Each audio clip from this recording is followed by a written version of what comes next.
have to choose to do a senior project to help benefit the community in some way. And I chose to do this as my senior project because I'm a director at heart, and I love PFA's drama department.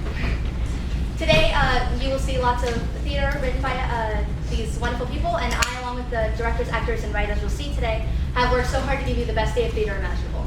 And I can't wait to show you what these students can do. And shout out to our great tech crew. Yeah. Please welcome our first director to the stage, Rebecca Overton.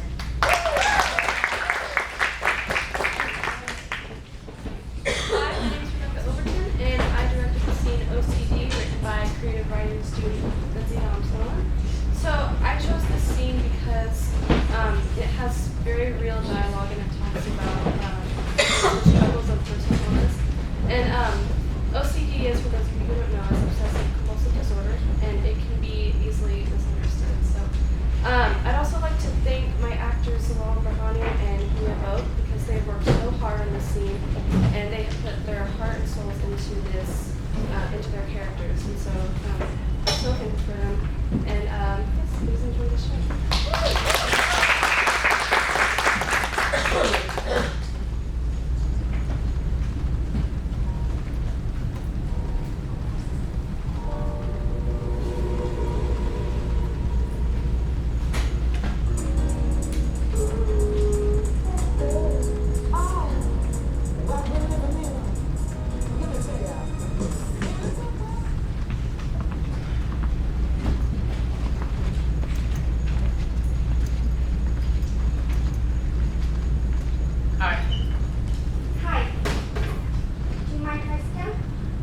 Go ahead.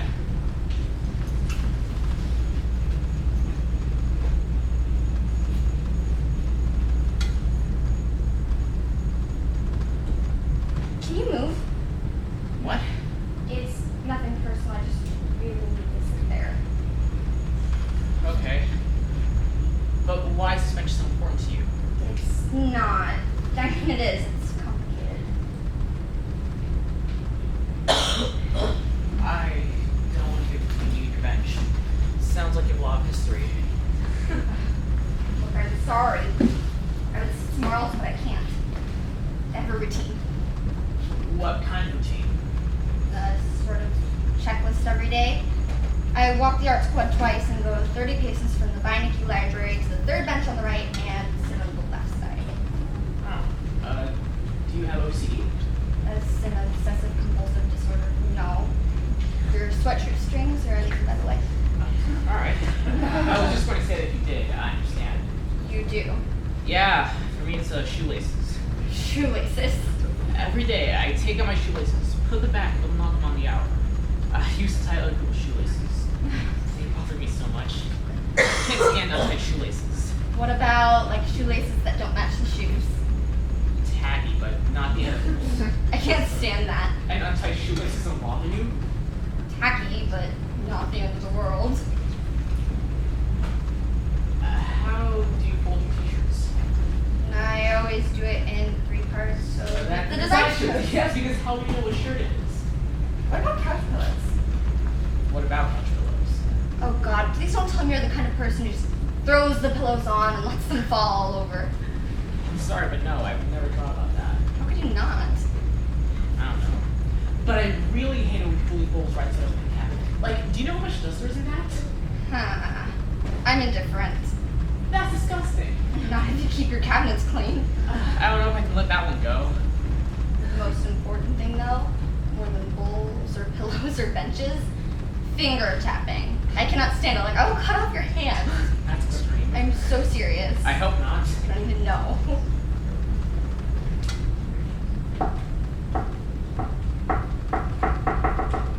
Stop it.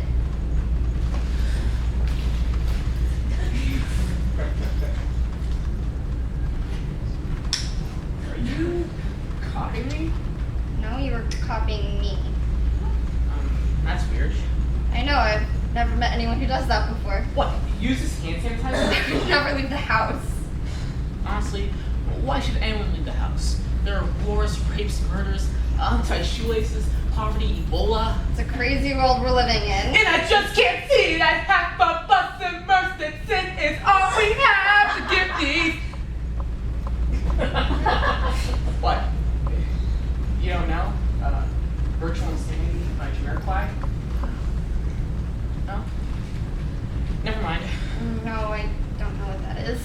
That's okay. So, why are you here? I was supposed to meet someone, actually. A girl? I know, right? Anal geek its date. I'm sorry, what did you say? Oh no, I meant like specific. You know, like he's so anal. No, you've never heard me say it before. Alrighty then. I just wanted you to say it again. Why? It's funny. Whatever. Oh, I'm sorry, don't get upset. You have to admit it was a little bit funny. Just don't talk about being anal on your date. I don't want to go. It's a blind date. Besides, I wouldn't know what to say or do. You'll be fine. I'm not so sure. I've never been on an actual date. How's that possible? I went to an all-girls high school. All-boys high school. Well, if it makes you feel any better, I've never had a boyfriend, and I went to a co-ed high school. Have you ever been on a date? I've been on 2.5. What was it half? I went to sushi with my roommate's brother, and he was one of those guys with slick back hair, and he wore a shirt and buttoned at the top to show off his chest hair. He kind of looked like a lizard, and I ended up leaving 20 minutes into the date. Wow. Were the other dates any better? Yeah, they were fine, I guess. Well, what did you talk about? I don't know, I'm not good at those things. You are the pro here. You have to help me. Pro. It's not like those dates went very well, and I've only been on 2.5. 2.5 more than me. You want help? Yeah, what do I talk about? Talk about yourself. That's a little vague. Tell me a funny story about you. Oh, okay, I have one. So, junior year of high school, we had a winter formal, right? And the girls from St. Anne were invited. I was in the hallway with my friend Bryce, and he gave me this cookie. At the time, I didn't know it was a pot cookie, so I ate all of it. 30 minutes later, Sylvia Winecki brings me on mistletoe, and when she leaned in and kissed me, I broke. How's that? That was great, but maybe you should not tell that story. I don't know why I told the story. Hey, don't get discouraged. It's hard to tell someone those things. And besides, your story was funny. You did a good job. You're just saying that to make you feel better. I'm not. I can still remember the look in her face. That was awful. I'm sure it wasn't that bad. It was pretty bad.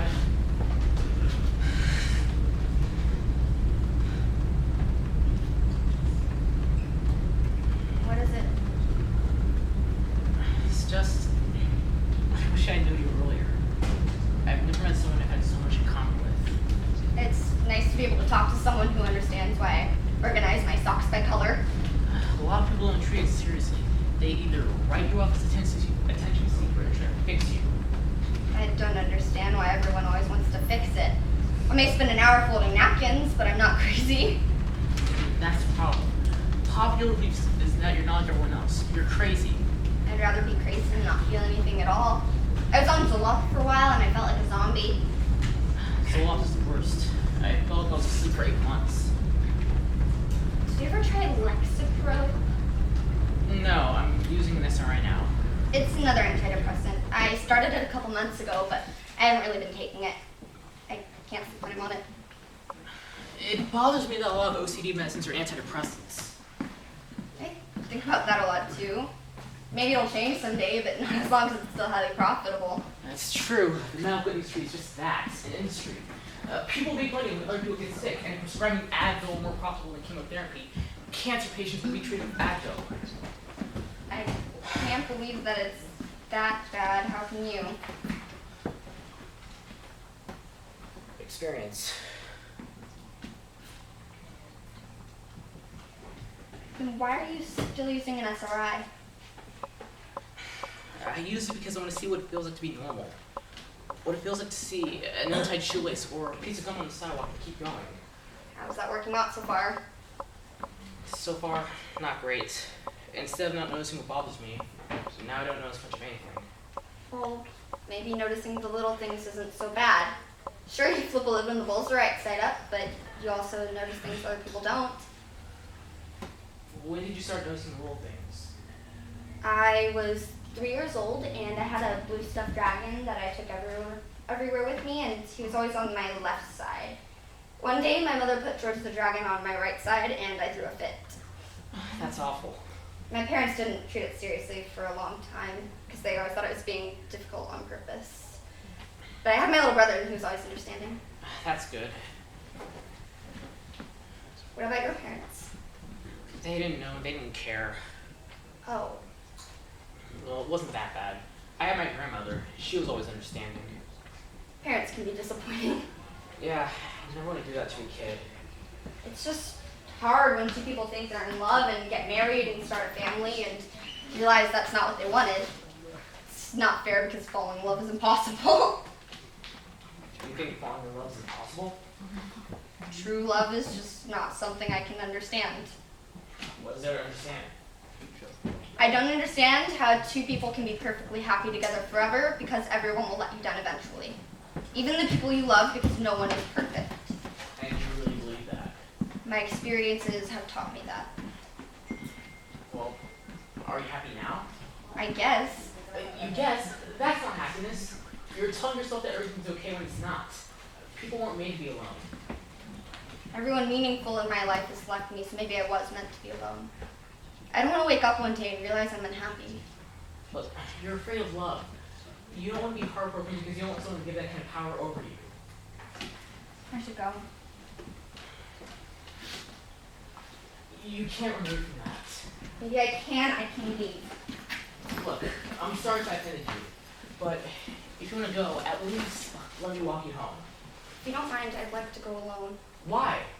Because I like you, and I hate that because I know you probably don't like me. So if you don't mind, I'm gonna go home now. Wait. I've been thinking about what you said about not noticing little things, and I like you too, and if I ever get the chance to see you, I don't want to miss that. Your shoes untied. I know.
Intervention by the creative writing student, Ryan Johnson. My wonderful actors are Ella Hennessy and AJ Stefani.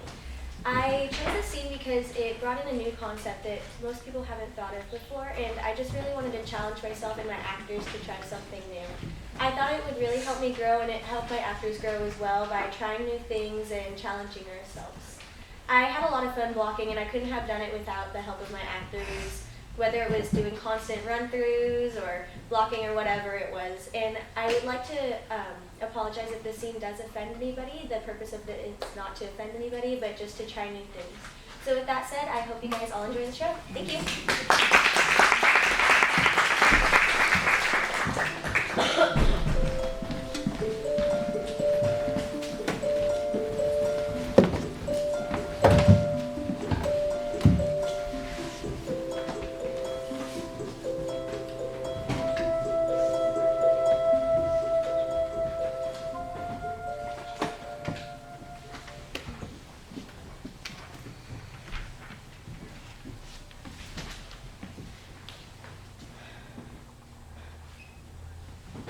You need to sign in.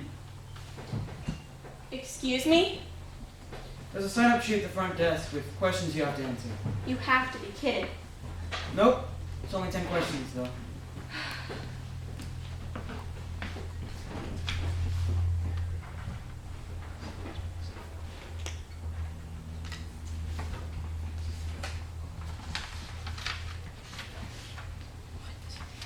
Question 1. How many times do you breathe in a day? Adrian Peterson is teaching a class on how to discipline your children.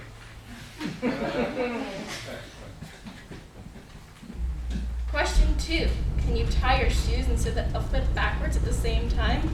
An NFL referee gets $50,000 richer after the Dallas Cowboys and Detroit Lions game. Question 7. At any time in your life, have you lied to your parents? Are NFL players being overpaid? The $22 million a season quarterback Aaron Rodgers doesn't think so. Question 10. At any time in your life, have you ever been afraid of clowns? Do NFL stars get special treatment? Ray Rice doesn't think so. What are you reading? Heavenly Sports Illustrated. The title of the article is called Not All Football Players Go to Heaven. But I mean, if you don't like football, there are other magazines like Heavenly People magazine. If you don't like that, there's either God's People Geographic or God's Time. Can I see the Heavenly People magazine? Yeah, sure.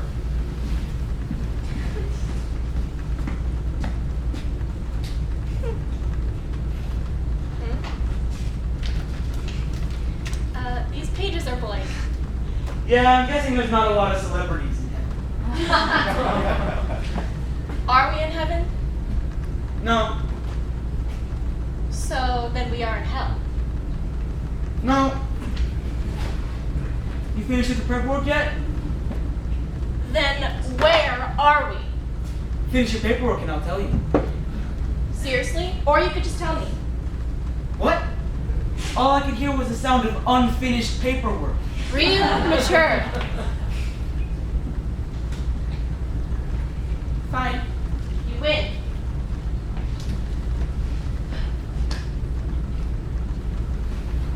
By the way, my name is Tom.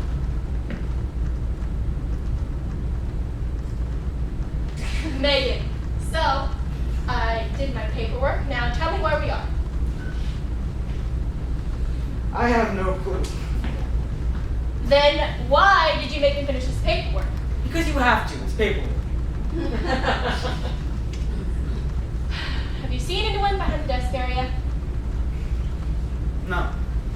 Look, I died. I'm assuming you did too. So consider this a waiting room. A waiting room for what?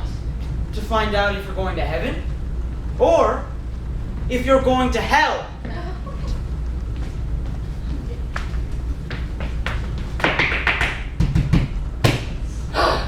It's locked. Are you in a rush to get somewhere? Yes. Don't you want to leave? No. Why? It's quiet here. There's plenty of reading material, and there's a table at the back of the room with food on it. So, it's just a table with food on it. But the food comes back after you eat it.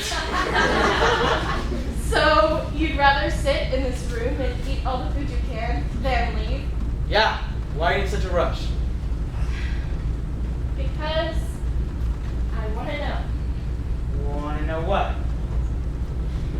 I'm going to hell. Why do you think you'd be going to hell? Just do. But I need to get into heaven. Everybody needs to see that. I need to see somebody again. Like who? I don't want to talk about it.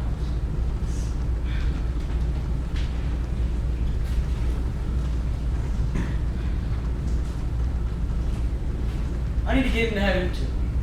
I need to see my mom again. Oh my god. I'm so sorry. What happened, if you don't mind me asking? She was 60 and had a heart attack. Oh my god. I'm so sorry. I was so devastated, you know? Lost my dad when I was a kid. He died in a car crash. Never really got the chance to meet him, so I grew up with my mother. I really loved her. I don't know what to say. It's okay. Bad things happen sometimes, and you just need to get over them. Do you think there's some things you just can't get over? Like what? I don't want to talk about it.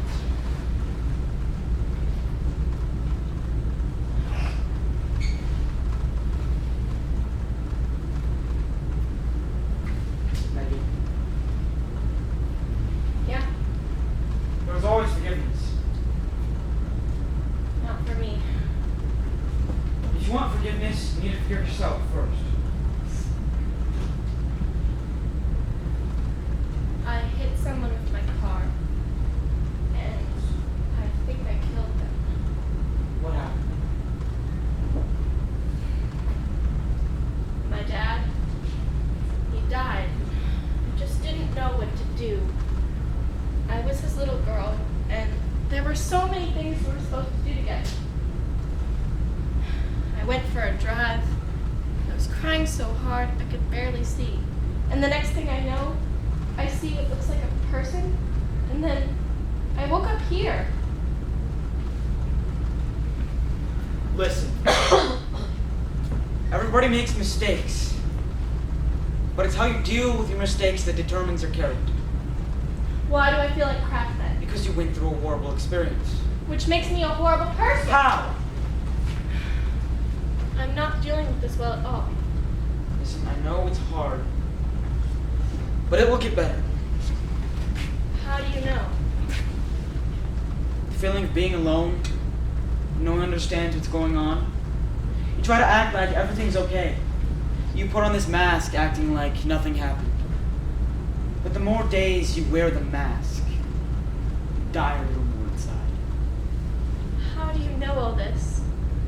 My dad died in a car crash when I was 12. So, you've been through this before? Yes, I have. Every tear you have cried, every second of feeling lost you've had, I have gone through. Does it ever become normal again? No. People say that time heals all wounds, but it's just the opposite. The more birthdays and Christmases that go by only make you miss them more. You don't ever forget what their face looks like. What you forget is what their voice sounds like. What made you want to continue when your dad died? There were days when I didn't want to. I wanted to stay in bed and fade away. And for a while, that's all I did. Wait. I thought you said you never knew your dad. I mean, I kinda did. You lied to me. No, Why would you lie to me? I didn't mean to. I opened up to you. I trusted you.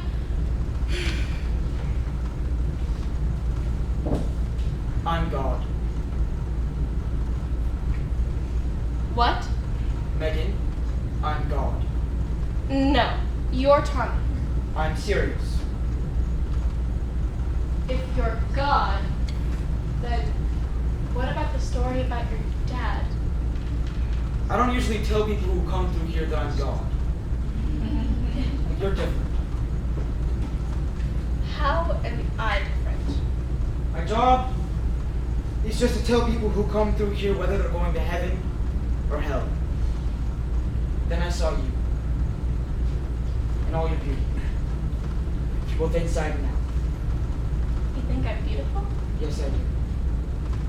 Thanks.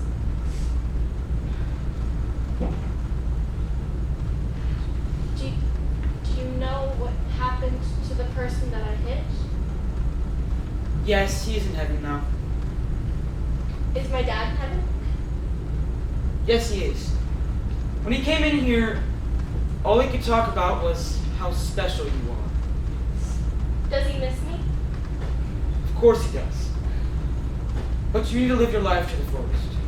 It's a little too late for that, don't you think? No, it's not. I'm dead, though. No, you're not. Then why am I here? I saw how devastated you were before you got in your accident.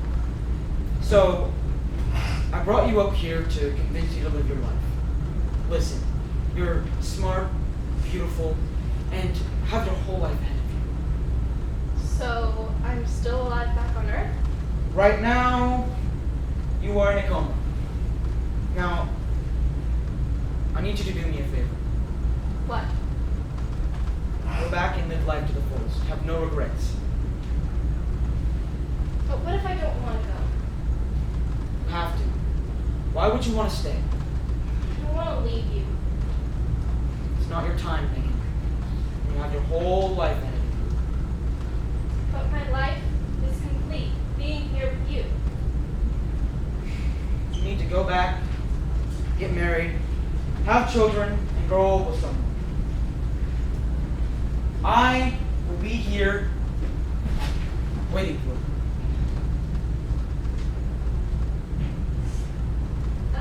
I'm going to miss you. Bye, Tommy. Bye, Megan.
Good afternoon, everyone. So my name is Allie Leslie, and I directed the scene Festival Princess, written by PFA student Emily Ocampo.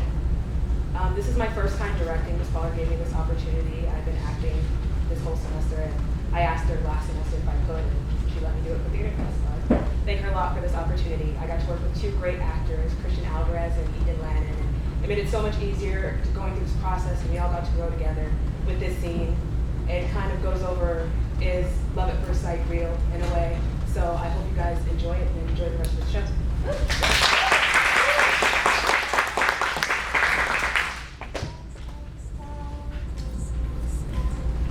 Just like an angel, you have appeared in my life. Feel like I've never been the same.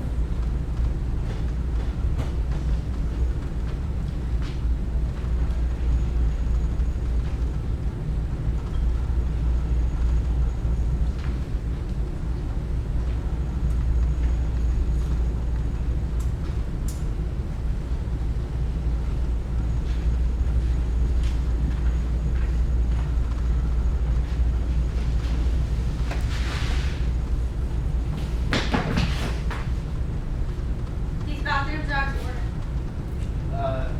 Yeah. I know. Then leave. No! I mean, I can't. I just need a second. Okay, second over, now leave. Where are you, the abandoned bathroom police? Why don't you leave? How did you even know about these bathrooms? You're not allowed to be behind the tents. I could ask you the same thing. You know what I'm allowed to do and not do. Oh, I can guess. Oh, really? What's that supposed to mean? Let me guess. You're this pothead drug addict obsessed with the Arctic Monkeys in the 1975. You're too cool for school and ditch all the time to go to every festival and take Polaroid pictures and post them all over Instagram to make everybody jealous. You don't know anything. Get out of my bathroom. This isn't your bathroom and I'm not going to leave. You're insane. Who do you think you are? Jack White, nice to meet you. What kind of name is that? Ouch, you really hurt me. You gonna leave now? Look! I just need some time alone and there's nowhere else to get it but here. So why don't you stop snorting coke and get back to the festival? I hear Lana Del Rey is coming up soon. Very funny. These are my bathrooms. It have been for the past 4 years. I need this space to be mine. Are you kidding me? Look at you. You're the festival queen. And look at me. I'm a quiet Pentecostal kid who lied to his parents about where he was going. The largest crowd I've been in was the Easter Sunday service at my church. Festival Queen? No, that title is reserved for my mother. Alright then. Festival princess. Either way, I can't breathe out there. I just need a minute. You know what you mean? Did you forget the part where I grew up homeschooled in a strictly Pentecostal home? I didn't forget. My whole life has been surrounded by God this, God that. Don't do that or you're going to hell. God's disappointed in you, Jax. When I told my parents I wanted to go to the University of San Francisco, they freaked out. They think San Francisco's going to turn me gay. Did it work? Did I turn gay? Well, no, that's not not. that. Did your little after defiance work? What? I wasn't being defiant. I was trying to be myself. No. You want to make your parents mad. You want them to see you as someone other than a church boy prototype. You want them to see you for you. So did it work? I didn't. Well, no, it didn't. They told me I can't come back to the house until I transfer to Trinity Bible College. It never works anyways. A what? I just hope that it worked for you. I could try some other way to make my parents see you for me. Your parents. Living with the festival queen isn't exactly a walk in the park. Seriously. You get to go to all these festivals for one. And I bet you get to wear whatever you want, you know, go somewhere other than the house and the church. Yeah, but that's the thing. My parents don't let me go to these festivals. They force me to. Or they leave me home alone. They've been doing that since I was 8. And yeah, I can wear whatever I want, but if I wore skinny jeans and a floral top like most girls, they'd criticize me to no end. And I'm homeschooled too, you know. The only people I see are the ones I meet at these festivals and the ones my parents bring around. Your parents left you home alone since you were 8? Countless times. How'd you take care of yourself?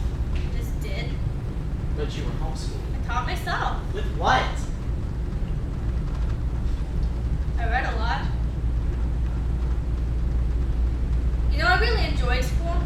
I just didn't feel like applying to college because everyone said I wouldn't get in. I'm sure that's not true. Well, I applied to UC Berkeley last year for law. Did you get in? I did. Well, that's great. Yeah, I guess. Do your parents know? Of course not. They make fun of me. I'm sorry. Don't be.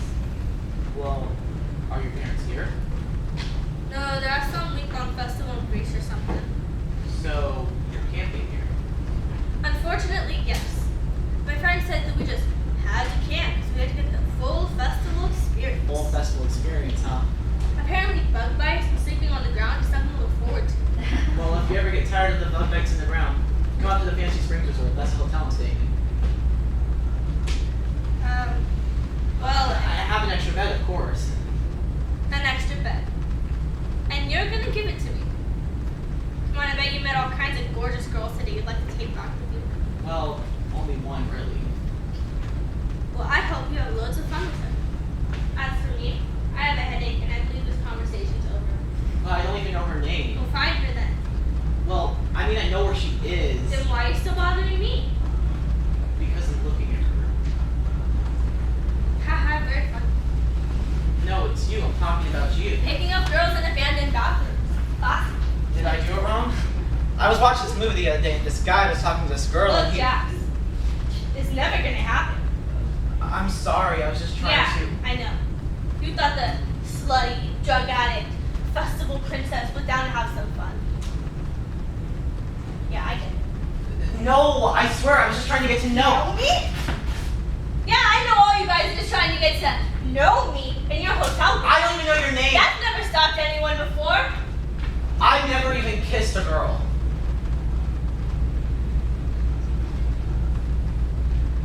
You haven't. Are you kidding me? Have to take them home to my parents? Yeah, right. What makes you think I'm the type of girl you want to take home to your kind of coastal parents? You're the kind of girl I take anywhere. What I mean is, it doesn't matter what my parents think, or what anyone thinks for that matter. It doesn't matter what clothes you wear or what music you listen to. You're still you. And that's the part I would take anywhere. And honestly, I don't know how anyone couldn't love you. I can think of a few reasons. I couldn't. You don't even know my name. But I know you! No one knows me.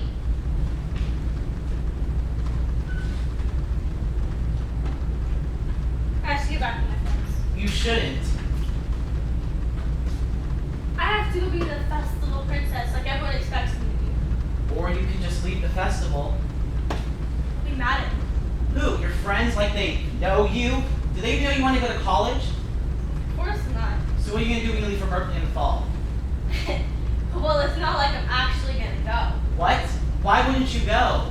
It's funny, it's school for college. Says who? Says everyone. Not the admissions director of UC Berkeley. What is stupid? I'll flunk out or something. I wasn't meant to go to college. It's funny you feel that way because I think you make a pretty great lawyer. That was just a silly tweet. I don't know, but I've noticed you're pretty good at arguing. Hey! Go to Berkeley. Leave all this behind. You don't need it.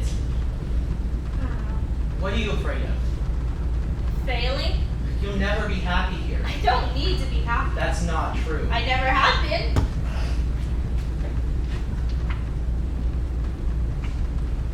I wouldn't fit in. You fit in anywhere. Stop trying to act like you know me. Stop trying to keep me out. I don't need you. No. You don't. You don't need anyone. You know, I've never met someone who's as strong, as smart, and independent as you. You're incredible. But you block everybody out. You refuse to let anyone get to know you like they're afraid they won't accept who you really are. You know, you'd be surprised how many people would fall in love with you once they get to know who you really are. No one would want me. Everyone would want you. How can I tell everyone I've hated this life when I've lived it for 20 years? How haven't you told anyone how you feel for 20 years? No one bothered to ask. I'm asking. I don't know what to tell you. Tell me everything. Right now. Tell me your deepest, darkest secret right here in this bathroom. I hate Lana Del Rey. Your turn. My turn. Tell me your deepest, darkest secret. I fell in love with the girl in the bathroom.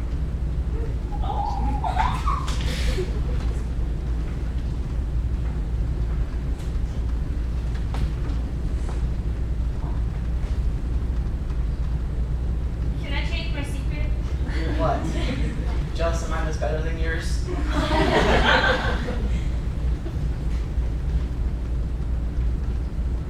I love you, Jax. Are you sure about that? I've never met anyone who cares about anything like you do. And you believe in me more than the people I've known my entire life. And I don't know why I mean so much to you.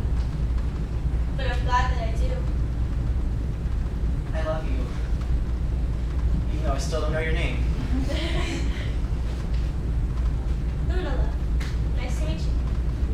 Nice to meet you. This is insane. Probably. That's the only thing I've ever done in my life that's felt right. What? You mean you aren't going to buy a Polaroid camera and caravan from festival to festival for the rest of your life? I've done a lot of things since I left my parents' house. This whole festival thing isn't really sticking for me. So I've noticed. But hey, it doesn't seem to be working for you either. You gotta find what's right in the world. This isn't it. Well, I'll try it. I'm glad. Let's start trying it now. You wanna get out of here?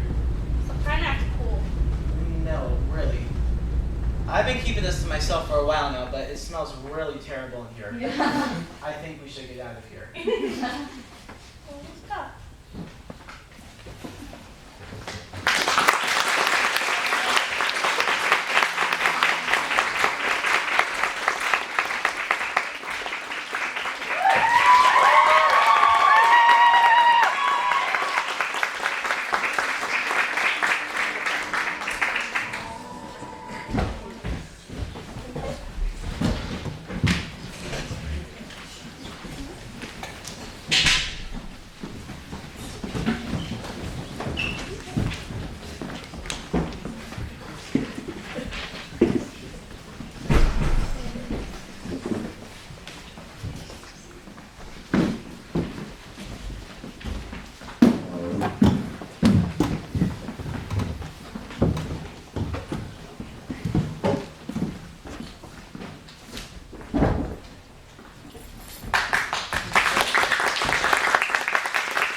our school's creative writing class called The Great Playwright, written by PFA student Devin DeGuider. I chose this scene because I loved the strong personalities of both of the characters and how they interacted, and I also loved the opportunity to direct a piece written by a fellow student. Directing for me is something that's very out of my comfort zone. In fact, before I read this piece, I was planning on asking my teacher if I could act rather than direct for Theater Fest. But I found that this piece really gave me an opportunity for creative and often comedic blocking, which really helped me grow as both an actor and as a director. I'd like to take a moment to thank both of my actors, Ariana Rubalcaba and Michael Allen, for being such strong personalities themselves, for working so hard with me, and for really bringing this scene to life. Thank you, and I hope you enjoy the scene.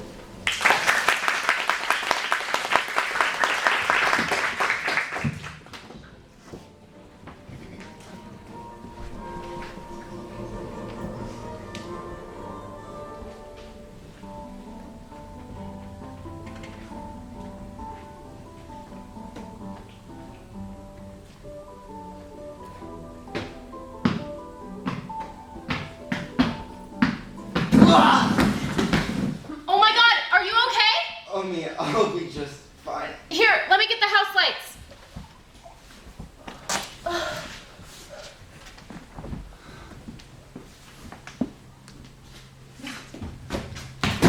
Christ!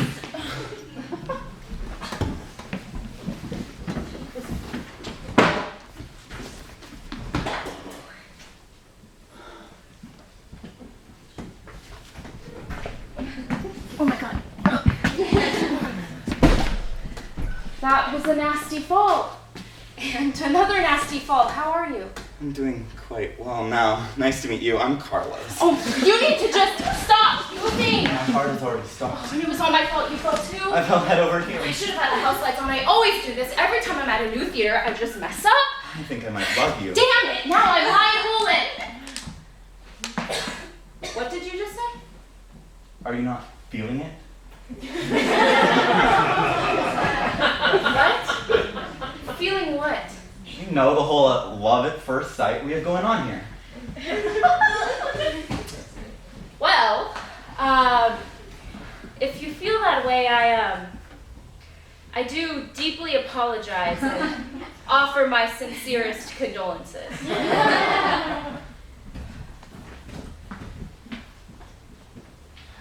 I thought you did a very good job as Romeo.